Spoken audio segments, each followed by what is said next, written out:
नगराच्या बाहेर नेलं आणि जो असणारा तृणावर राक्षस आहे तो वाटोळीच्या असणाऱ्या स्वरूपामध्ये आलेला होता आणि त्यांनी ठरवलं होतं की असणारा बालक साधारण आहे आणि जास्त वेळ लागणार नाही याला ठार करण्याकरता, अशा भ्रमामध्ये होता. आणि ज्यावेळेस श्रीकृष्ण भगवंतांनी तसा गळा दाबला, दोन्ही असणारे जे डोळे आहेत त्यांनी तर असणारे बाहेर पडले. तो असणारा आक्राळ विक्राळ राक्षस मोठमोठ्याने असणारे गर्जना करत होता की मला सोड, आणि प्राण्याची असणारी ज्यावेळेस तो भीक मागत होता की मला तो सोड, कारण की त्याला असणारं रूप कळालं नव्हतं. आणि त्यावेळेस यशोदा मातेने संपूर्ण असणारा वृत्तांत पाहिला आणि ती भ्रमित झाली, तिला भीती वाटली आणि ती ज्यावेळेस खाली पडली, संपूर्ण असणारे गोपिका, गोकुळातले जेवढे का असणारे जे पुरुष आहेत, महिला आहेत, ते एकत्रित झाल्या आणि ज्यावेळेस संपूर्ण ही गोष्ट पाहिली, तो असणारा तृणावर राक्षस तो मृत्यूमुखी पडला आणि तो जो बालक आहे तो असणारा सुरक्षितपणे असणारा आल्हादपणे पृथ्वीवरती आला. आणि मग ज्यावेळेस यशोदा माता असणारी उठली आणि संपूर्ण असणारी गोष्ट शांत झाली, सगळी धूळ असणारी शांत झाली, त्यावेळेस जे नंद बाबा आहेत त्यांनी तिथल्या असणाऱ्या लहान मुलांना प्रश्न विचारला. जे काही आजूबाजूला होते, ज्या दासी काम करत होत्या, त्यांना असणारं ओरडून नंद बाबा म्हणत होते, तुझं असणारी यशोदा लक्ष नव्हतं म्हणून ह्या सगळ्या गोष्टी घडत आहेत. इथं कोण आलं, हा कोण होता आणि माझ्या पुत्राला मारण्याचा प्रयत्न कसं काय केला? त्यावेळेस तिथल्या असणाऱ्या ज्या दास्या होत्या त्यांनी सांगितलं, अहो जो असणारा कृष्ण आहे त्या कृष्णानेच असणारा पाय त्या रथाला लावला आणि तो रथ असणारा बाजूला उडून पडला. पण नंद बाबाला असं वाटलं की हा भ्रमित झालेले आहेत, या वेड्या झालेल्या आहेत आणि काही बोलत आहेत. साधारण माझा पुत्र लहान आहे, जास्त त्याचं वय नाही आणि त्याच्या पाय लावण्याने कसं काय रथ पडू शकतो? आणि मग ज्यावेळेस ही असणारी गोष्ट घडली आणि तृणावर त्याचा जो आहे त्याचा असणारा नवल केवड़े केवड़े ओ नवल केवड़े केवड़े नवल केवड़े केवड़े ओ नवल केवड़े केवड़े नवल केवड़े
नकरे कानो माझे गोरे नकरे कानो माझे गोरे नकरे कानो माझे गोरे नकरे कानो माझे गोरे नकरे कानो माझे गोरे नकरे कानो माझे गोरे नकरे कानो माझे गोरे नकरे कानो माझे गोरे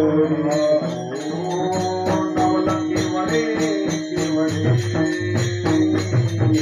नवल केवड़े केवड़े नवल केवड़े केवड़े नवल केवड़े केवड़े नवल केवड़े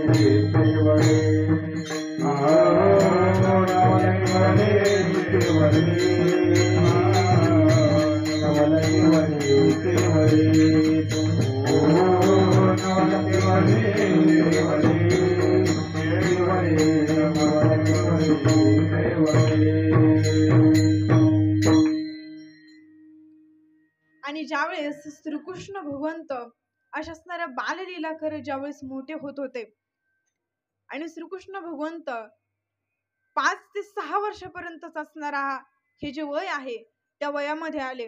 आणि या वयामध्ये आल्याच्या नंतर ज्या खोड्या करत करत ज्यावेळेस या वयामध्ये आले त्यावेळेस चांगल्या पद्धतीची असणारी त्यांना समज आली होती.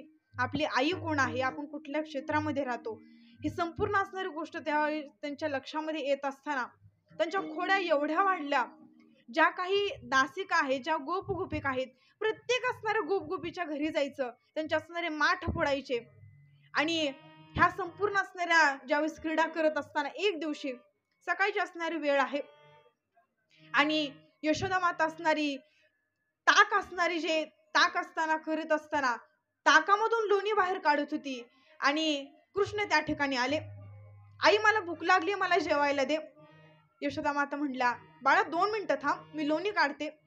नाही, मला आत्ताच भूक लागली, मला आत्ताच जेवण करायचे, असा हट्ट करीत होते. मग यशोदा माताने सांगितलं, अरे थोडे वेळ थांब, माझा हात भरलाय, तुला सांगितलं कळतं का? आणि रागामध्ये चिडून बोलल्या.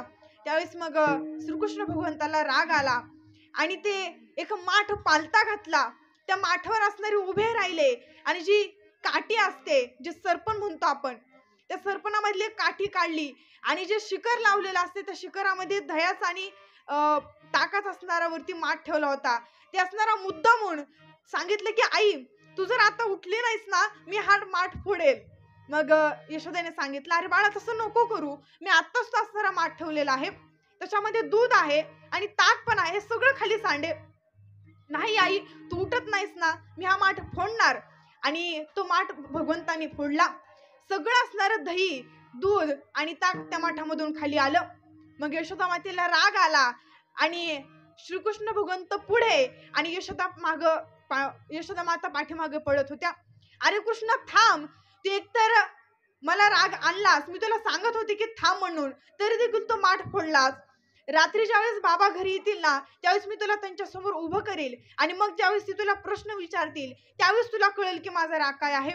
असं भय दाखवत ज्यावेळेस यशोदा माता पाठीमागे पळत होते, प्रत्येक असणाऱ्या महलामध्ये श्रीकृष्ण भगवंत जायचे आणि लहान असणारी मूर्ती असल्यामुळे लहान असणारे होते, यशोदा मातेच्या हातामध्ये काही येत नव्हते.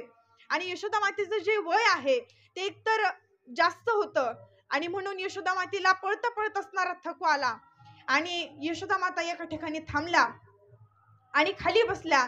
थकल्याच्या नंतर श्रीकृष्ण भगवंतही त्या ठिकाणी येऊन बसले आणि खोड्या काढत आईला म्हणत होते, आई थकलीस का ग?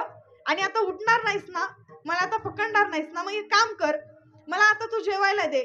मग परत यशोदा मातेने त्यांचा हात धरला आणि मग सांगितलं, मी तुझी आई आहे, जरी तुला पुढे पळता येत असेल तर मला देखील खोड करता येते. आणि मी तुला धरलं. आणि मग यशोदा मातेने ज्यावेळेस हात धरला आणि हात धरून जे जुन्या काळामधले जे उखळ आहेत, आत्ताचं उखळ जर बघायला गेलं तर ते फक्त किचन वाट्यावरतीच बसू शकतं, आत्ताचे उखळ बघण्यासारखे नाहीतच. पण जे जुन्या काळातलं जे उखळ आहे तर ते आपल्या खांद्यापर्यंत लागेल इतकं मोठं उखळ होतं. आणि मग यशोदा मातेने त्या उखळा असं मोठं असणारं अंगण होतं, त्या अंगणामध्ये नेलं आणि श्रीकृष्ण भगवंताला जी सोल असते, जुन्या काळातली जी सोल होती, ते झाडाच्या असणाऱ्या प्रत्येक जी एक जी निवडलेली जो धागा आहे त्या धागापासून निवडलेली जी सोल आहे ती सोल एक एक हातामध्ये घेत होती आणि सांगितलं, आता तू बघ, तू लय माझी खोड काढलीस, मला तू दमवलंस, बघ मला घाम आला तुझ्या पाठीमागे पळून पळून, आणि तुला आता दिवसभर इथं उन्हामध्ये बिना चप्पलचं आणि ह्या उन्हामध्ये तुला दिवसभर असणार तुला बसवणार, तुला दूधही देणार नाही आणि तुला जेवायलाही देणार नाही आणि तुला इथंच बांधून ठेवणार. मग श्रीकृष्ण भगवंताला वाटलं आई चेष्टा करत असेल, परंतु खरोखरच सोल आणली आणि ज्यावेळेस श्रीकृष्ण भगवंताला बांधत होते, जी जी यशोदा माता सोल घ्यायची ती ती असणारी सोल कमी पडत असायची. पोटापर्यंत सोल यायची परंतु ती परत असणारी गाठ बांधण्यापर्यंत राहायची नाही, परत ती असणारी सोल पाठीमागे जायची. मग ही सगळी असणारी जी गोष्ट आहे ती भगवंतच करायचे आणि हा संपूर्ण असणारा वृत्तांत साक्षात असणारे शंकर ध्यानामध्ये असणारे बघून हास्य करीत असणारे बघत होते. मग शेजारी बसणारी असणारी जी पार्वती आहे ती पार्वतीने प्रश्न विचारला, भगवंता मी तुम्हाला रोज बघते आणि रोज तुम्ही ध्यानामध्ये बसल्या बसल्या हसता, काही झालं का? आणि मला पण सांगा. त्यावेळेस शंकर म्हणत होते, सुंदरी माझ्या हसण्याचं कारण एकच आहे, जो असणारा भगवंत मोठमोठ्या असणाऱ्या दैत्याला एका असणाऱ्या प्रहारामध्ये, एका असणाऱ्या क्षणामध्ये मानतो, तो असणाऱ्या आईसमोर हरला. आणि जी आई सोले करता बांधत आहे, गुपचूपपणे असणारा उभा राहिलेला आहे. आणि आईच्या समोर कुणाची शक्ती चालू शकत नाही. ज्यावेळेस श्रीकृष्ण भगवंतांनी भरपूर असणारी छेड काढली, एक नाही, दोन नाही, 3 ते 4 वेळा ती सोल बांधून घेता आली नाही. कितीतरी मोठी सोल आणली यशोदा मातेने, तर ती कमीच पडायची. ज्यावेळेस आई थकलेली पाहून आईचा चेहरा सुकलेला होता, मग रागामध्ये आई असताना ती सोल दोन बोटे ऊनी येत, दोन बोटे ऊनी येत, दोन बोटे ऊनी येत, दोन बोटे दावे आनंद लावीत,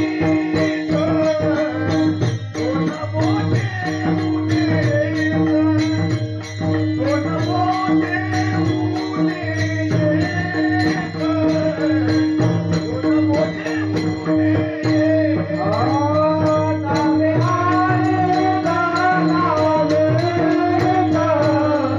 दोन बोटे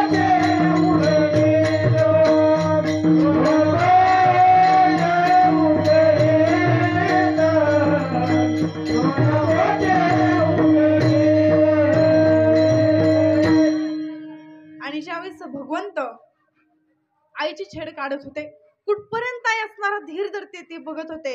मग आईचा चेहरा सुकलेला होता आणि श्रीकृष्ण भगवंतांनी ठरवलं, आता छेड काढून काही उपयोग नाही, आई थकलेली आहे. आता एक आपण काम करू, आता स्वतःहूनच बांधून घेऊ. मग आईला सांगितलं, आई तू 2 मिनिटं थांब, मी माझ्या हातानेच बांधून घेतो. मग आई साईडला झाली, आई थकली होती, साईडला झाली आणि भगवंताने स्वतःच्याच हाताने गाठ बांधली. मग यशोदा मातेने परत दुसरी दोरी घेतली आणि ती असणारी कमरेची जी दोरी आहे ती मोठ्या असणाऱ्या उखळ्याला बांधली. आणि मग तेवढ्यात असणाऱ्या ज्या दासी आहेत, गावातल्या ज्या गोप गोपिका आहेत, त्यांनी यशोदा मातेला आवाज दिला, अगं यशोदा, तुला पाणी भरण्याकरता यायचं नाही का? आणि त्यांनी बघितलं की श्रीकृष्ण भगवंत उन्हामध्ये उभे आहेत आणि त्यांना यशोदा माता रागवीत आहे आणि उखळ्याला बांधत होती. मग यशोदेला प्रश्न विचारला, यशोदा, आणि तू काय करतेस हे, आणि बालकाला का बांधत आहेस, काय अडचण आहे का, त्याने काही केलं का? अगं लहान आहे, सोडून दे. मग यशोदांनी रागामध्ये सांगितलं, तुम्हाला हा लहान वाटतो आणि तुम्ही दरवेळेस येता आणि याची असणारी बाजू घेता, म्हणून हे असं माझी खोड काढतो. याने असणाऱ्या घरामधले एकही माठ शिल्लक ठेवला नाही. एवढंच काय, दही दूध पण ठेवलं नाही आणि सगळे माठ याने फोडून टाकले. मग आता याला दिवसभर मी उन्हामध्ये ठेवणार, याला जेवायला पण देणार नाही, दूध पण देणार नाही, बघू हा परत आईसोबत चेष्टा करतो का? आणि मग यशोदा मातेने कळशी घेतली आणि आंघोळी करता, पाणी भरण्याकरता निघून गेली. मग आता श्रीकृष्ण भगवंत त्या असणाऱ्या महलामध्ये एकटेच होते. अंगणामध्ये एकटेच असताना सूर्य भगवंत असणारी ज्यावेळेस भगवंताला बोलत होते की, भगवंता, पहिल्यांदा असं झालं की यशोदा मातेने तुम्हाला एकटं सोडलं, पण काळजी करू नका, मी तुमचं असणारं संरक्षण करण्याकरता उभा आहे. पण त्याच ठिकाणी जे असणारे 2 जे पुरुष आहेत, म्हणजे जे अंगणाचा जो भाग आहे, त्या अंगणामध्ये 2 असणारे झाड होते आणि त्या झाडाची असणारी पूर्वकथा अशी आहे, ते असणारे जे 2 झाडं आहेत, ते झाडं नसून 2 पुरुष होते, जे असणारे कुबेराचे जे पुत्र आहेत, ते कुबेराचे असणारे जे पुत्र आहेत, जे कैलास पर्वत आहे, त्या कैलास पर्वतामध्ये मंदाकिनी नदीमध्ये ते असणारे जे 2 पुत्र आहेत, कुबेराचे जे 2 पुत्र आहेत, ते मद्यप्राशन करून ज्या असणाऱ्या ज्या मुली आहेत किंवा ज्या स्त्रिया आहेत, त्यांची असणारी खोड काढत होते. आणि त्रिलोक्यामध्ये असणारे विहार करणारे ज्यावेळेस नारदजी त्या ठिकाणी पोहोचले आणि नारदजीने पाहिलं, हातामध्ये चिपळे आहेत, विना वाजवीत ज्यावेळेस त्या वनामध्ये विहार करत असताना नारदजी त्या ठिकाणी आले आणि तहान लागली या अपेक्षेने या ठिकाणी पाणी ग्रहण करू आणि आपल्या पुढच्या प्रवासाला निघून जाऊ. ज्यावेळेस असं ठरवलं, नारदजी त्या ठिकाणी आले आणि पाहिलं 2 असणारे पुरुष त्या ठिकाणी त्या मुलींची असणारी छेड काढत होते आणि त्या मुली स्नान करण्याकरता ज्यावेळेस त्या नदीमध्ये आल्या, हे असणारे 2 पुरुष पूर्ण असणारे आपण असं म्हणतो, श्रीमंत घराण्यातले जर पुत्र असतील किंवा श्रीमंत घराण्यातला जर मुलगा असेल त्याला गर्व असतो की मी असणारी या पुरुषाचा असणारा पुत्र आहे, मला कशाचीच कमी नाही, मला गर्व आहे आणि मला धनाची कमी नाही. मद्यप्राशन असं केलेलं होतं. नारदजी त्या ठिकाणी आले आणि नारदजीने पाहिलं की कुबेराचे असणारे 2 पुत्र आहेत. आणि कुबेर म्हणजे आपल्याला माहित आहे, कुबेरापेक्षा असणारं कोणीही श्रीमंत नाही.